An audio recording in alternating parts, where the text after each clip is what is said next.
Well, what is going on, everybody? Welcome into a very special episode of the Rebel Walk Live. Austin Eldridge here with you. Chris Muller will be joining me shortly. He will be on in just a few moments, so we haven't forgotten about Chris. But very excited to be coming to you today after what was a surprise to most of us today when Ole Miss was announced as making the NCAA tournament field. It was quite the shock for most Ole Miss fans who were not expecting the Rebels to be in, myself included. I didn't think they were going to be in. The bubble shrank way too much. I thought over the weekend in particular with a bunch of stolen bids, particularly in the SEC tournament with some of the teams playing very well. Alabama played well in that tournament. And made a deep enough run where it looked like that might knock them off. But then their loss to Texas A&M kind of did them in. But then Michigan and Louisiana Lafayette and a few others stole some bids along the way. Old Dominion and Louisiana Tech and UTSA not helping the Rebels out in Conference USA. But the Rebels RPI and their schedule stood strong in the end, and they were able to get in playing in Miami in the Coral Gables Regional. They will be joined by, of course, the Miami Hurricanes, Canisius, and Arizona, a very familiar foe, and that is who Ole Miss will open up with on day one of that regional will be the Arizona Wildcats. So possible chance for some revenge coming up for Ole Miss. Before I get too far into this, though, I wanted to show you guys, if you haven't seen it, the reaction of the Ole Miss team as they found out they were making it. And here we go, as the Rebels are about to find out that they are indeed in the NCAA tournament field. Take a look.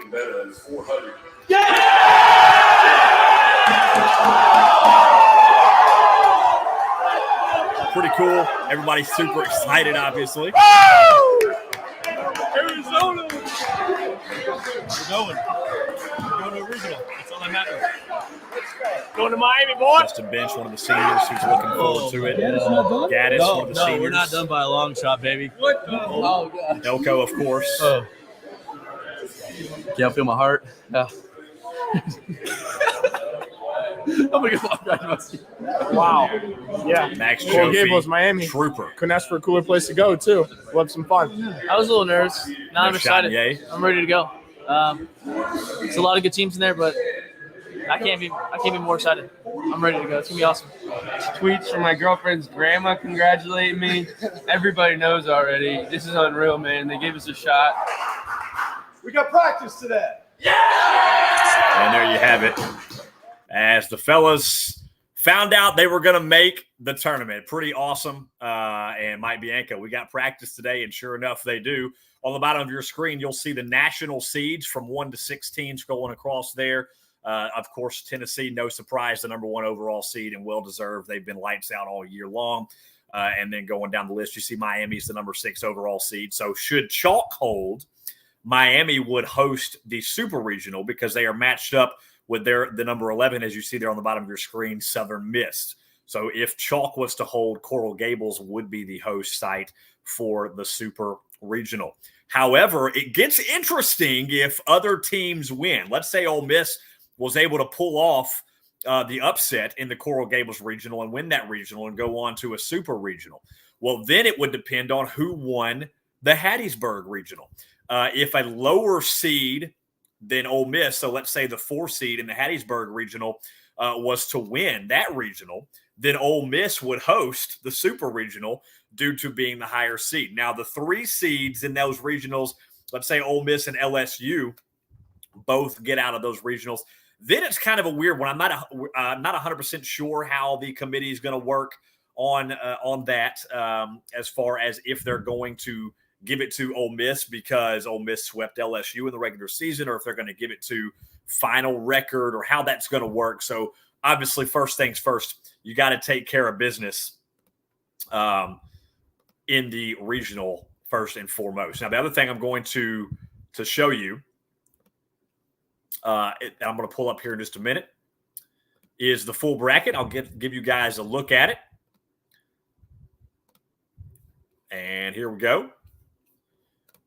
you'll see that on your screen there. There's a look at the full bracket. And I'm actually – thank you guys for bearing with me on this, by the way. We've just been tinkering with this and figured out how to share these screens and other slides. It's pretty awesome. So thanks for bearing with me as I get those knocked up. But there you see the full bracket there on your screen with Tennessee being the overall number 1 seed. I'm also going to go ahead and bring on Mr. Muller. Chris, hello. Welcome to the broadcast. I don't know if you can see there on your screen. I finally figured out how to share images, so I've got the full bracket up there for everybody to look at. Chris, what an exciting day. What a surprising day. Absolutely shocking. Very excited. Definitely when I woke up this morning was not quite anticipating being in the field, but super pumped for the guys. Just a tremendous 11 o'clock hour in the central time zone. So really jacked up for them. Yeah, I was right there with you. I did not expect at all for Ole Miss to make the field. I thought the bubble had shrunk way too much for them to have a chance to make it with the way that the Conference USA tournament turned out, even some of the SEC teams and a couple other stolen bids like Louisiana Lafayette and Michigan and some of those teams that snuck in late. Didn't think they had a chance, but the RPI, we talk about the RPI, you just never know what they're looking at and exactly how it's going to work out. But the RPI and the strength of schedule held in the end. What did the committee say? So I didn't get to watch all of the selection show. I had another engagement that I was at during that 11 o'clock hour. Austin, what did the selection committee say when asked about Ole Miss? Did they comment at all specifically about us?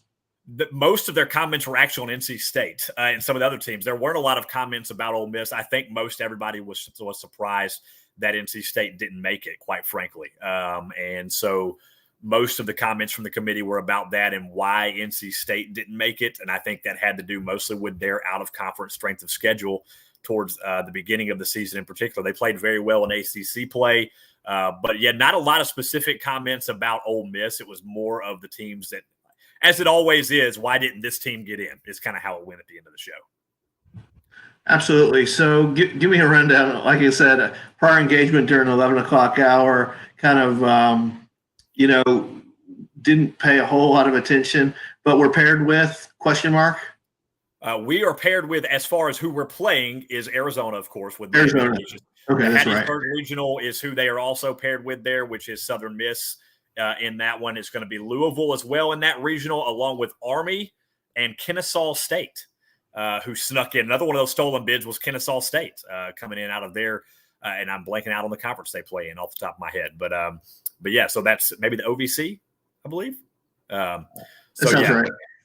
And being an Army guy myself, a former member of the Army, go Army over there in Hattiesburg. So we get Arizona in the first round of the Miami Regional.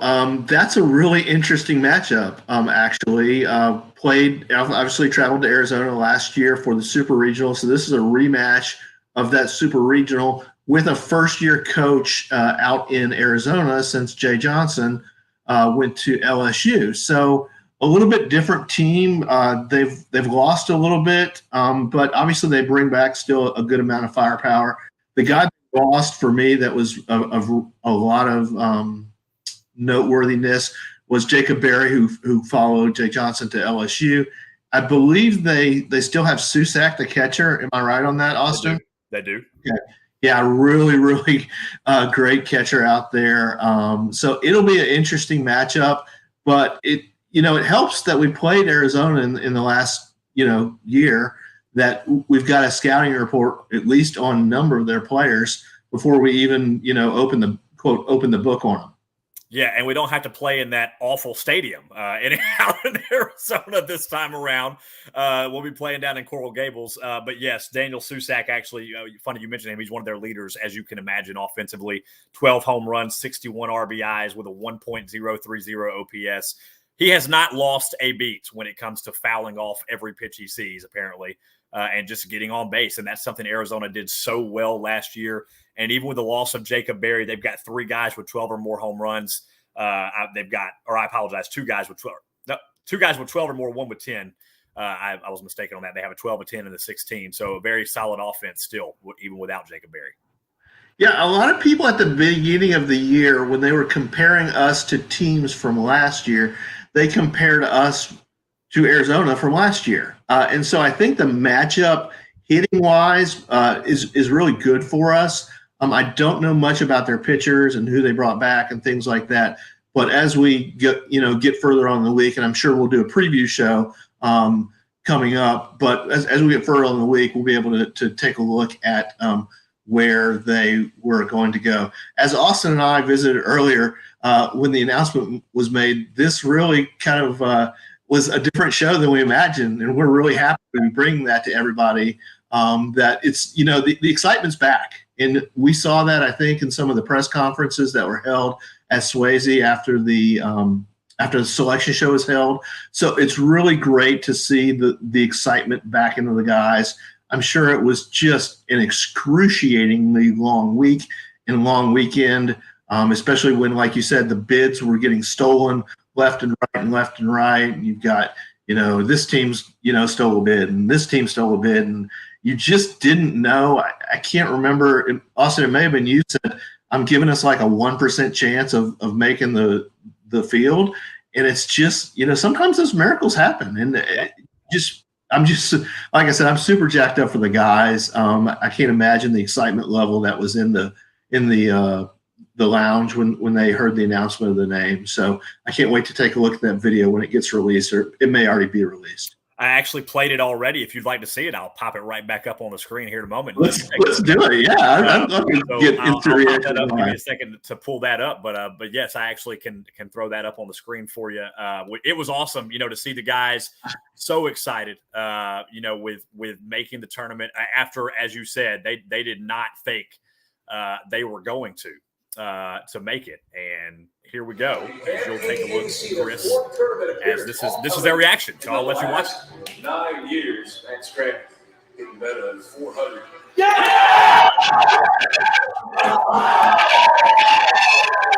Very excited, as you can see. Arizona! We're going. We're going to original. That's all that matters. Going to Miami, boy! Oh, my God. It's not done? No, we're not done by a long shot, baby. What the? Oh, God. Oh. Can't feel my heart. Yeah. Oh, my God. Wow. Yeah. Coral Gables, Miami. Couldn't ask for a cooler place to go, too. We'll have some fun. I was a little nervous. Now I'm excited. I'm ready to go. There's a lot of good teams in there, but I can't be more excited. I'm ready to go. It's going to be awesome. Tweets from my girlfriend's grandma congratulating me. Everybody knows already. This is unreal, man. They gave us a shot. We got practice today. Bianco just as stoked with the rest of them. Yeah. There's a lot of parents and fans like you and me that invest a lot of time into these guys. And, I'm not going to take anything away from the guys, because obviously they're the ones that put the hours and hours of time and practice. And, you look at the amount of time from the beginning of the fall all the way through Omaha Challenge. And then we start right back up probably the first week of class with some throwing drills, and then get right into scrimmages and everything else like that.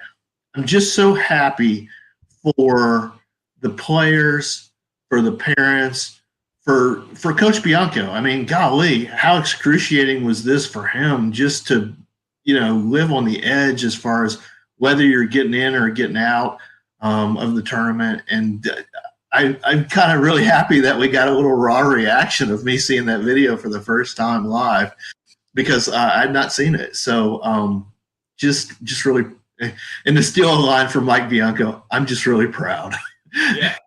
Yeah, I am too. And, the guys, I mentioned it to you guys being in Hoover last week, just being on the field after that game and talking to Tim and Dylan and Coach Bianco, the look on their faces in Hoover was just one of despondent and are we done? Was that really our last game as Ole Miss Rebels? For the seniors in particular. And then you look at the reaction from Tim Melko and Justin Bench in that video, and then earlier on the field down in Oxford, the smiles from Tim and Kevin, and just a completely different reaction. And there are some people who, that shows you how much this matters to those guys. It doesn't matter what they did in the regular season. Everybody's 0-0 now. This matters to these guys a lot.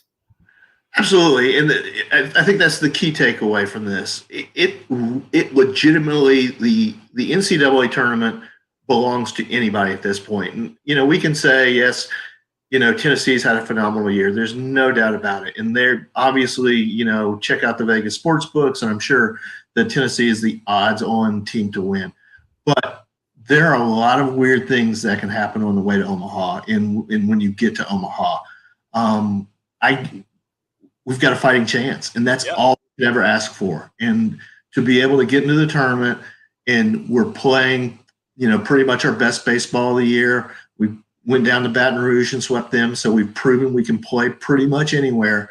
And so now it's just the time to keep that train going and keep going. So I'm, again, just really excited, absolutely pumped up for Tim and Justin and Kevin and people like John Gaddis, just all kinds of people that have done Washburn transfer, just the guys that came back. And, I look at Elko, and when he said one last ride at the end of the summer last year, at the end of the draft, and it was, he gave up a lot to come back to Oxford this year. He did. This is where it matters. Yeah, and even a guy like Ben Van Cleve, who is more of a role player, but he's been here. He's a senior. Like, this is his last time to play baseball for Ole Miss. And now and Hayden Leatherwood, these guys haven't gotten maybe as much playing time as some of these others have, but this is it for them. Some of these guys might not. Ben Van Cleve, he's not going to get drafted. He's not going to be a major league ball player. Hayden Leatherwood, he's probably not going to be a major league ball player. So these guys especially, this is the biggest deal for them to have an opportunity. Number one, to get revenge on Arizona from last year, but number two, to just, like you said, anything can happen. And this lineup is capable. We've seen it. We saw it in Baton Rouge. We saw it in Game 2 against Texas A&M. We know what they're capable of. When they're on, they can beat anybody. No doubt. And I think that pitching-wise, we've gotten a lot of rest over the last week. So our pitching set up, ready to go. Getting really deep in the SEC tournament is a lot of fun. And you get to put a trophy in your trophy case perhaps, but it really taxes your pitching staff really, really hard. And so to be able to rest up from that, and obviously I think if Mike had it to do all over again, he'd say, yeah, give me that victory on Tuesday so we can get into the next couple of games of the SEC tournament. But knowing what we know now, I think we're in really good shape pitching-wise. I'm sure the guys got a little R&R where they didn't practice every day and things like that. So, the focus now shifts to, putting together 3 games or maybe 4 games, depending on, how the first 2 games of the bracket work out for us. But putting together those games, and it's a weekend mentality now. There's no midweek. There's really no tomorrow. There is to an extent in some of these games, but it's, we're putting our best players out there all the time, and we're trying to win ball games, and I'm ready for it. Yeah, and that goes along with this question here from Sherry. You'll see on the screen, how will 9 days without a game impact the game against Arizona? Well, like you were just saying, Dylan DeLucia is plenty rested. He's going to be ready to go. Hunter Elliott didn't have to throw a game in the SEC tournament. Derek Diamond didn't have to throw a game in the SEC tournament. Most of the bullpen didn't have to go in the SEC tournament. So now that we're in, like you said, we look back on that, you're like, okay, well, we got a full pitching staff now. We're completely rested. Everybody's ready to go. But the focus got to shift to Game 1. It is double elimination, but you can't let that get in your head. You get in that loser's bracket, and it gets a whole lot harder. Yeah, and I think that was demonstrated by Southern Miss last year in our regional. They got bounced, I believe, they lost the first game, I think it was. I don't remember totally. But they had to battle back through the loser's bracket. And it taxes your pitching staff again. And that team that wins those first 2 games, whether or not they have to play that winner's game once or twice, they've still got that extra game where they don't have to play. So I think it's really important. And I do think we have the guys in the right spots in DeLucia and in Elliott to be able to win those first 2 games. I've not done the research on Miami to figure out where they are, but obviously, they're a 1 seed for a reason. They're very good. Their pitching staff 4.55 ERA. Their offense hits 291. I mean, they've got, as far as the home runs are concerned, they've got 3 guys with over 12 or more home runs. So very potent offense. They're number 6 seed, like you said, for a reason. But again, you got to focus on Arizona first. So, Miami might lose. You never know. I mean, I will be the first to admit I have not watched a pitch of Canisius baseball. Don't have a clue. I'm looking at their stats on here, and we'll do a preview show later on. We'll talk about the stats and the matchups a little bit later, closer to the regional. We'll do another show, but I don't know a thing about them. I just know, hey, they made the tournament, so they must be doing something right. Yeah, no doubt. Again, I just, from where I was yesterday afternoon and Saturday afternoon with bids being stolen left and right, and where I was this morning, just, a total 180. And it's not that I'd given up. It's more that I understood where we were in a pecking order to an extent. I understood what people that are smarter about baseball than I am, and the folks at D1 baseball and the folks at Baseball America were saying. And so I looked at that and I said, golly, it's just going to be so tough for us to get in. But again, just really, really proud of the guys and where we've come from, being 7-14 to where we are now, which is with an absolute shot of what our goal is, and that's getting to Omaha. Yeah, and you've got to get into a regional to get to Omaha. That's step one, and they've done that. So, that, like you said, super proud of them, man. And I'm not about to sit here and make a prediction right this second, but you got to think it's going to do something for their mojo. Going to do something for the momentum of their. Yeah, they might have lost 2 out of their last 3 games if you count Vanderbilt and then the series against Texas A&M. But prior to that, they were 8 out.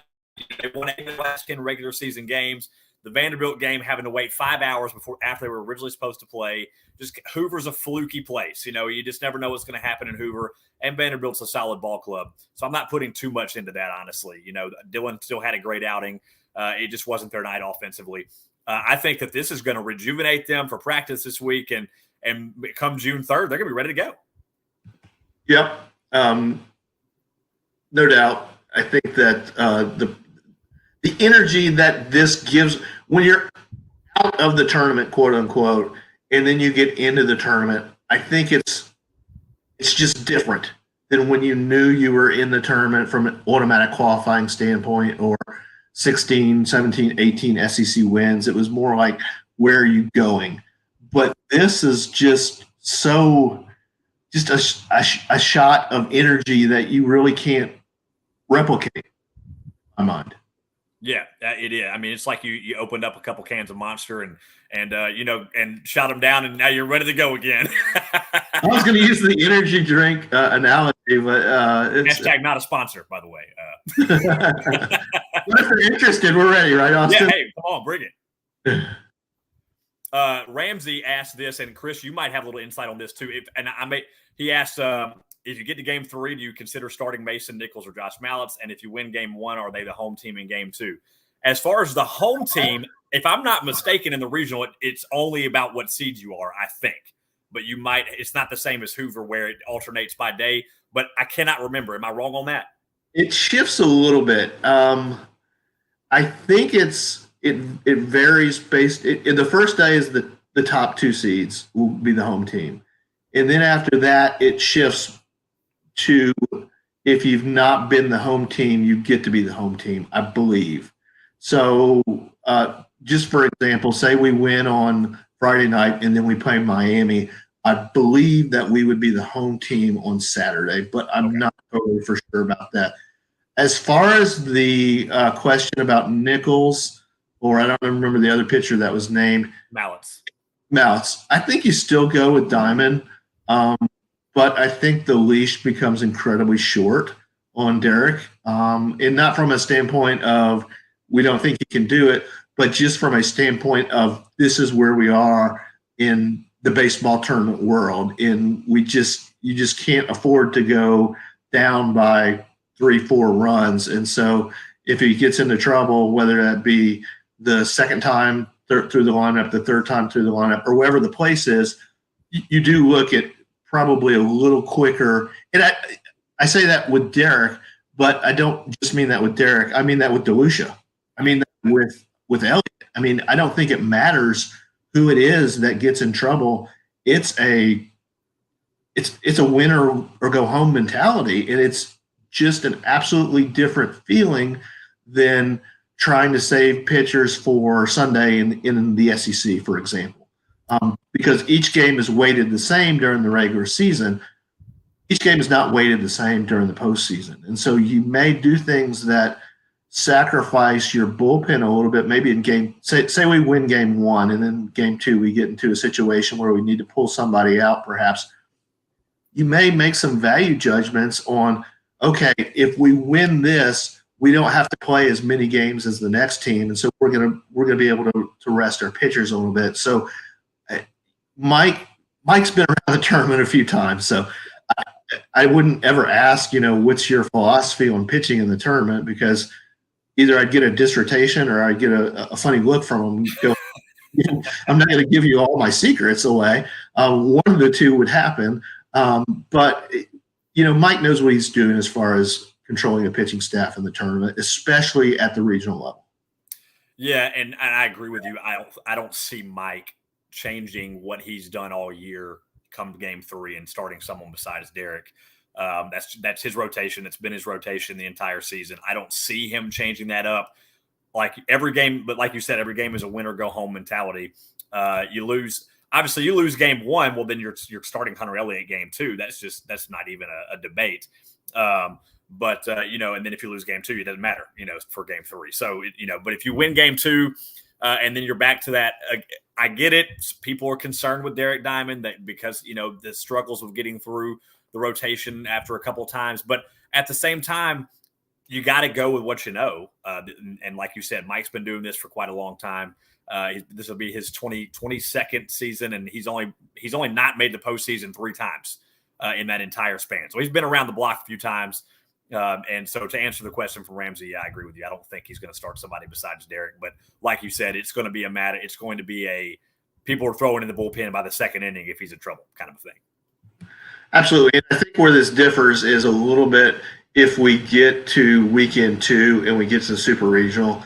Obviously, I think really all the cards are on the table at that point in time. When you look back to last year, we started Taylor Broadway in game 3 at Arizona. And so, Mike's going to fire his best shot if we get to game 3 of a Super, or if we get to game 7 of a regional. It's firing your best shot and giving your team the best chance to win. And so it may look a lot different than it does over the course of a regular SEC weekend, because we will have played at least 4 or 3 games before that if we get to game 7 of a regional. So tournament baseball is a lot different, but very, very exciting. If you've not been around very long and you think that every pitch matters in an SEC series, you've seen nothing yet. This is high intensity baseball from the jump. Yeah. And I think if you get to game 7 of the regional, by then your first game's on June 3rd. The last game would be on June 6th. That's a 3-day spread between the first game and the last game. Unless Dylan's just hurting too bad, there's no chance Dylan DeLucia is not going to go to Mike Bianco and say, let me pitch game 7. I got this. There's no chance. DeLucia will pitch probably some in game 7. I don't know that who was it that did back in 12 or 11, I think, that started on Friday night and then he started again on Monday.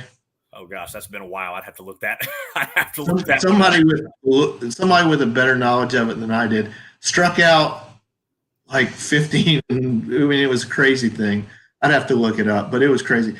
So what I'll go back to though is I'll go back to last year in game 7 when Doug came in and spot pitched, and so I can see that.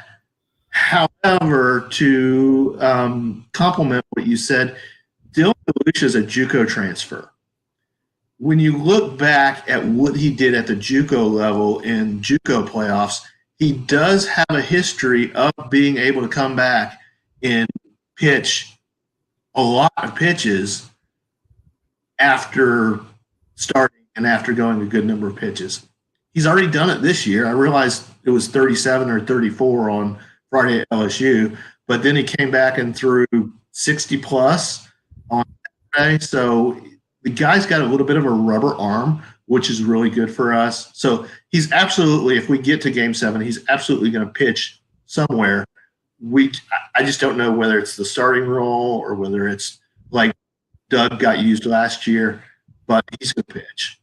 Yeah, he's definitely going to.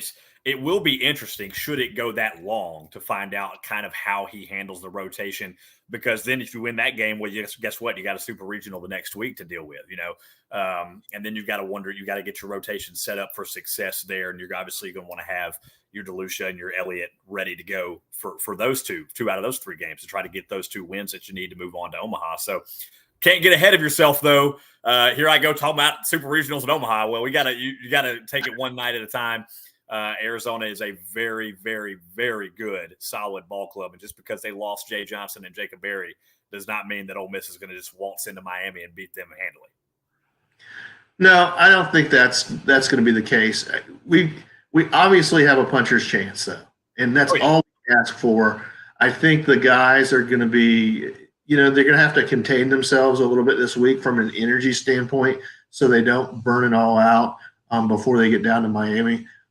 But I think that Elko knows what Elko knows. And what I mean by that is Elko knows that this is it for him. And so he's going to leave it all out on the line, but he's not going to allow the distractions to get in the way. And by distractions, I mean he's not going to allow this team to get out of control with energy today to where, like the Monster Energy drink example, to where they feel like they've slammed 10 monsters, and then they come back and they're flat on their back tomorrow because they burnt through all this energy drink. So I think the leadership of the team is really strong. I don't think it was ever identified who participated in that team meeting that they had. I know it was Elko.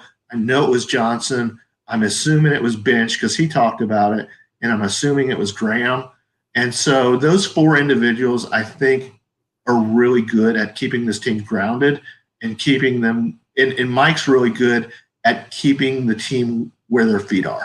And I think that's really important right now, specifically today, Monday, May 30th. It's really important for us to keep our feet where they are because it's really easy to get distracted and, your phone blew up and you've got, 200 text messages with everybody all excited that we're getting into the tournament. Okay, now it's time to refocus and figure out what we need to do from here. And that's another important thing. Again, there's obviously, especially over the last week, there's been a lot of talk about Mike Bianco. Clearly, it's been a big elephant in the room. What would happen if they didn't make a regional, yada, yada, yada. But what you just said is so important. It cannot be understated. Mike Bianco's been with this program for 22 years. He's been to a regional all but 3 of those years. Keeping this team grounded is something that not just anybody could do. You've got your leaders on the team like Elko and Graham who are going to be a big part of that, yes. But at the end of the day, that head coach is where the buck stops. And Mike Bianco has been doing this for a long time. And regardless of what you think about his coaching, the guy knows how to keep those feet on the ground and say, look, one day at a time, one inning at a time, here's what we're going to talk about. Here's what we're going to focus on in practice. And it's key for a team like this. No doubt. And I think that it's really important that we, it's the players that play the game, and they're obviously most important. Without the players, we have nothing. You could have the greatest coach in the world, and it really wouldn't matter. But for everybody in the clubhouse to get off the mat from, we were dead. We were dead in the water at 7-14. I don't know that anybody would have said, yep, here's what's going to happen.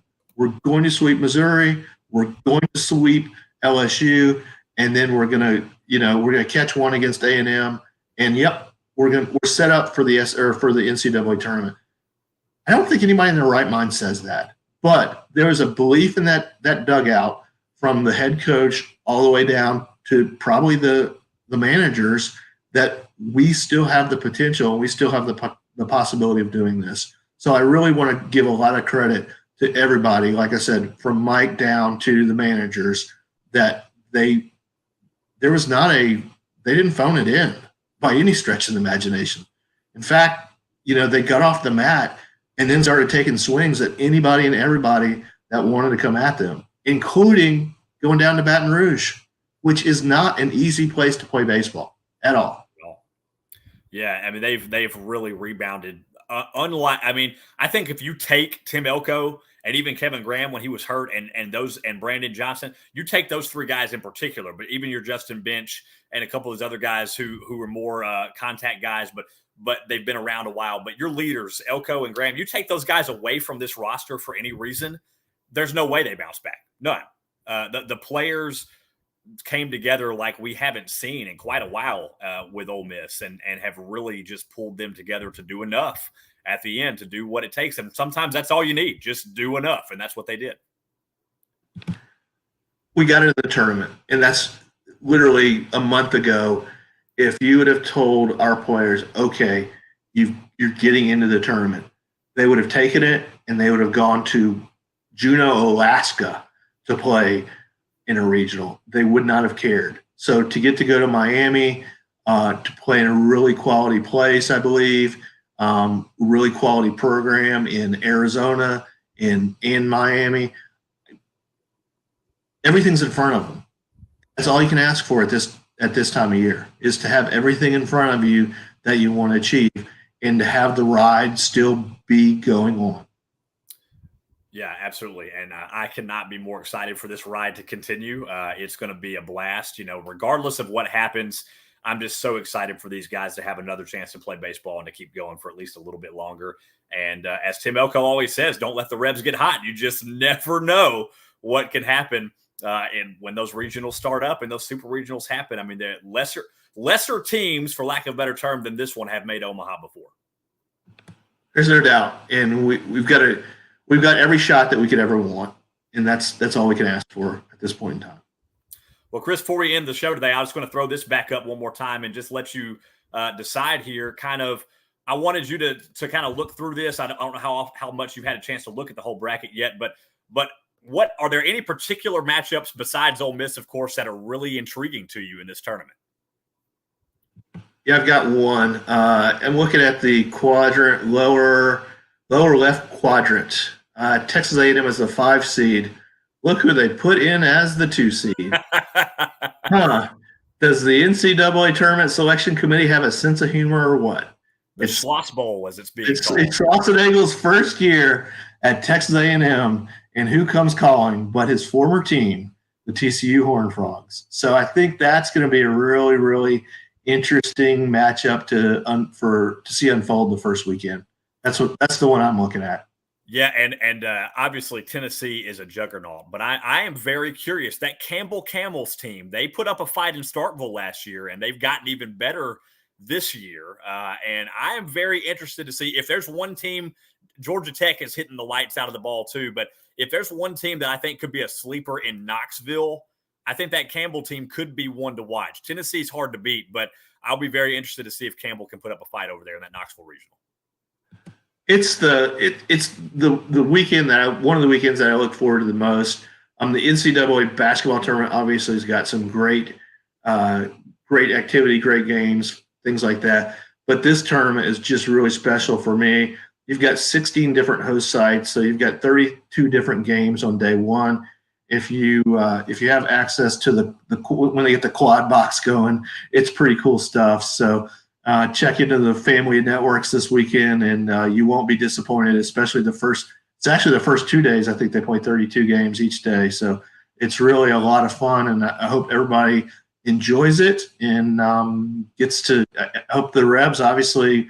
Let's go 3-0 in Miami and then see where the road takes us. I'm all about it. Let's do it. I'm excited about it. The first few days of the NCAA tournament should be holidays, in my personal opinion. If I was president, that's what I would do. I'm just saying I'd make those days a holiday. But I am excited about it, man. June 3rd cannot get here fast enough, and I'm excited to watch the Rebels play some baseball down in Coral Gables. Me too. Looking forward to it, and look forward to visiting with everybody again when we do our preview show. Absolutely. We'll give you guys all the details of that over at the Rebel Walk on all the social media channels, so stay tuned for a date on the preview show. Chris, as always, it's a pleasure. I hope you enjoy the rest of your Memorial Day. And by the way, before I forget, I know this is a sports show, but absolutely cannot. It would be I would be amiss if I did not say that a big thank you to all those who have made the ultimate sacrifice for this country. Absolutely. Come from a strong military family. So God bless the families that have had to make that sacrifice, and the young men and women that have made that sacrifice for our country. My heart goes out to them, and my hat goes off to them. Absolutely. And for those that are serving now and are overseas right now, we wish them safety and prayers for a speedy trip back home to their families as well. So thank you for all that you do, all those of you that are serving and have served this great country of ours. But Chris, it's been a pleasure. Can't wait for the preview show. Can't wait for the tournament. So excited that we got in. I've had a smile all day ever since I heard. It's so exciting, but it's going to be fun, and I look forward to talking to you again. Look forward to talking to you as well, Austin, and we'll see everybody next time. Hotty toddy. Hotty toddy, guys. Have a great day. Enjoy your Memorial Day.